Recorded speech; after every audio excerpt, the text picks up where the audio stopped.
sinabi ko na doon sa manager, sa mga kasamahan ko, ay ayaw lang nila maniwala. So kunin natin yung GMC Acadia po ito guys. Kunin natin yung scanner, scanner na Take 2. So kunin natin, check natin kung anong problema nito. So kasi sabi ko may diferensya to, loose compression to. Ayaw nila maniwala. Ang sinasabi nila hindi daw loose compression.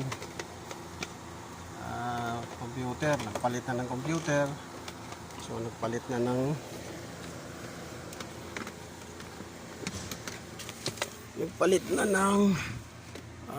computer, nagpalit ng fuse box, assembly na yung fuse box tsaka computer. Hindi pa rin nila mapatino. So ngayon nabi ko na kasi sa kanila, ayaw naman nila maniwala. Ay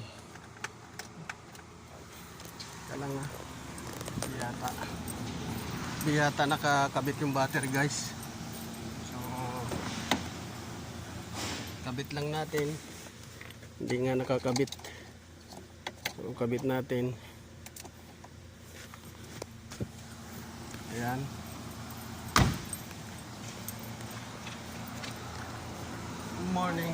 Morning. Nakakabit na siya guys. So ignition on lang natin. Yan, ignition on. Tapos GMC Acadia to guys. So itong scanner ko gamit yung Take 2 para sa GMC. So titingnan natin kung yung sabi ko loose compression kasi to. Kasi dumadami yung yung oil.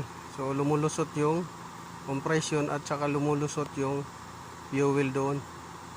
Hindi nagpa-function yung 246. Hindi gumagana yung cylinder na 246, 135 lang, B6 to. So ngayon punta tayo sa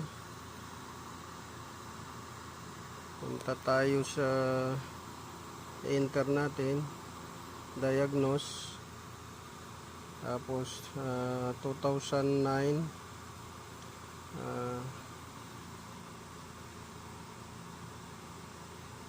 lang 2009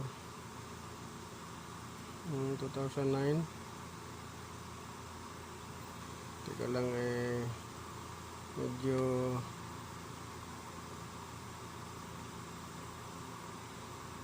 so diagnose 2009.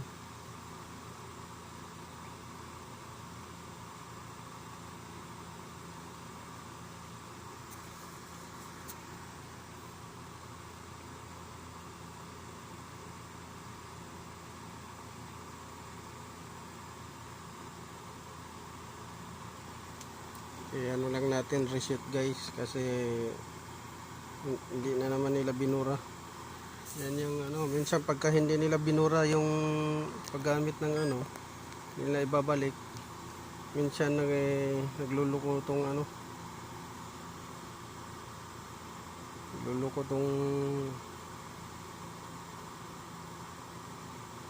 scanner.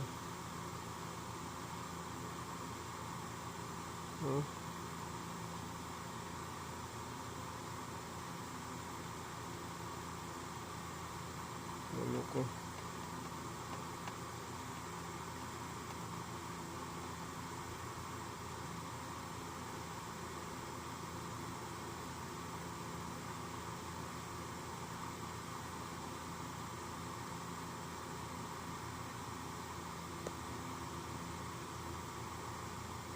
Ignition turn off daw.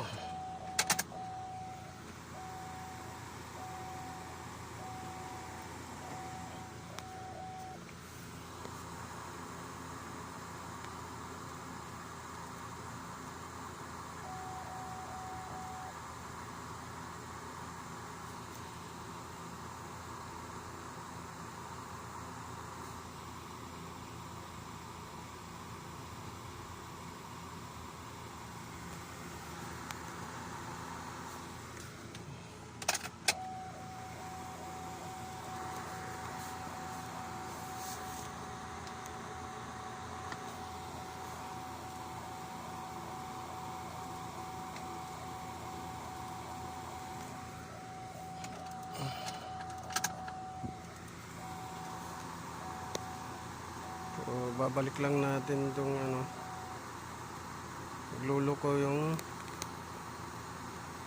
scanner. So shift natin.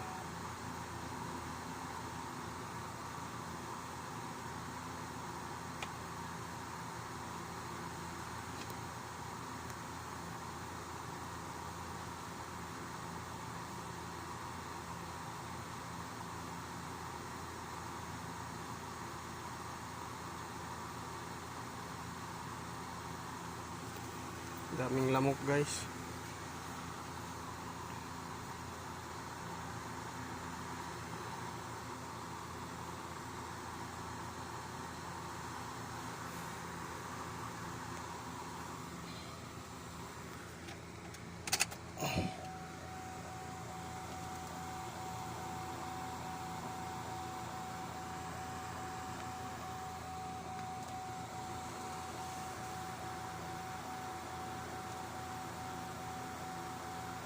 Sira na naman siguro to guys. Ayaw na naman mag-connection. So mamaya ulitin natin. Mamaya.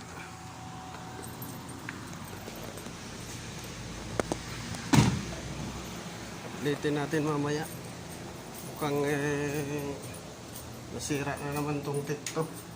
Minsan kasi ibang lahi, binababalibag-balibag lang ito paggamit. Hindi iniingat-ingatan. Ito Genesis, TikTok, Photoland, may outtail.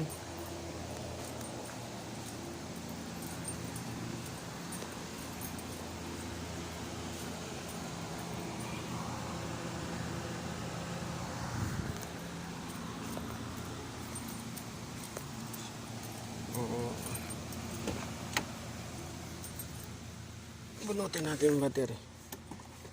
So actually tapos ko na to diniagnose. Ayaw lang kasi nila maniwala na loose compression saka ano and GMC and makina. Yan, nagpalit na sila oh. Bago computer, bago fuse box. Dito bank to 246 ang may problema. 135 gumagana. So ang issue nito loose compression talaga to. Kasi tinisting ko na pati electrical. Ignition coil bago na, injector bago na, tapos yung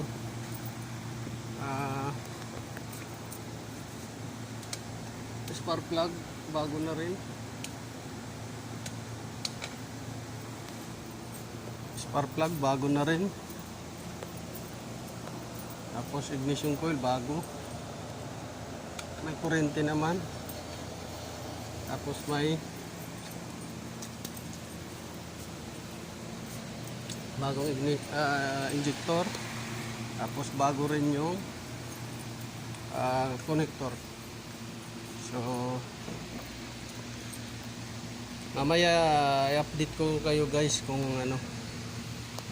Kasi papahingahin muna natin yung scanner, mukhang nagluloko gawa ng puro balibag kasi. So mamaya i-update ko kayo anong nangyari doon sa GMC Acadia.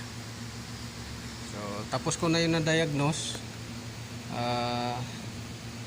Ayaw lang kasi maniwala ng manager na ano, kung ano na lang pinalitan, hindi naman tumama yung mga ano pinalitan.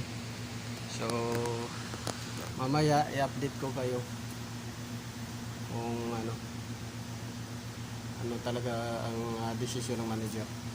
Okay guys, salamat pa-watch ng mga YouTube videos ko para sa ibang mga